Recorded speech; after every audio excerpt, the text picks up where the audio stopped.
Kubu Roy Suryo CS menolak untuk dimediasi terkait kasus tudingan ijazah palsu Presiden ke-7 RI Joko Widodo, Jokowi. Usulan mediasi itu sebelumnya disampaikan oleh Komisi Percepatan Reformasi Polri. Kuasa hukum Roy Suryo CS, Ahmad Hozinuddin, mengatakan kasus ini tidak boleh diintervensi oleh pihak manapun.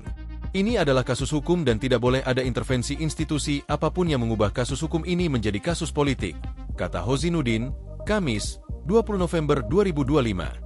Sebaliknya, lanjut Hozinuddin, Komisi Percepatan Reformasi Polri harus mengevaluasi kinerja Polri yang dinilai kerap melakukan kriminalisasi selama 1 dekade pemerintahan Jokowi.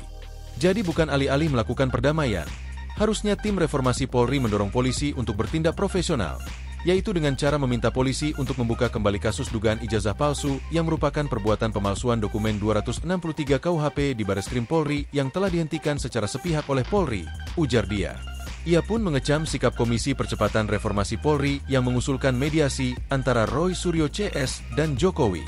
Terlebih Hozinuddin menyebut perkara ini bukan kasus perdata, melainkan pidana murni.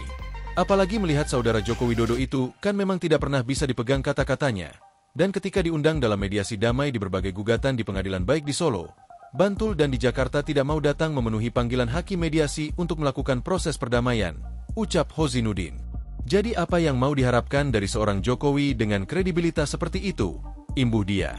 Dalam kasus tudingan ijazah palsu Jokowi, Polda Metro Jaya telah menetapkan 8 orang sebagai tersangka yang terbagi dalam 2 klaster.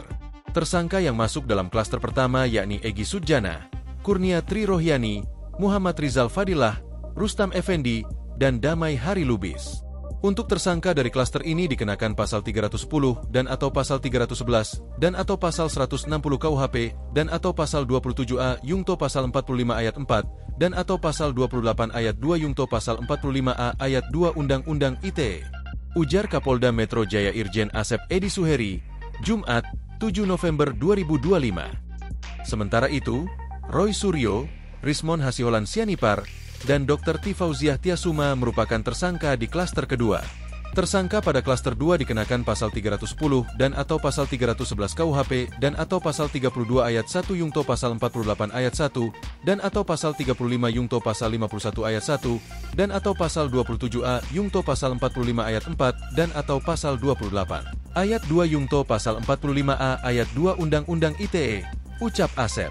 Berdasarkan pasal yang diterapkan, para tersangka kasus tudingan ijazah palsu itu terancam hukuman maksimal 6 tahun penjara.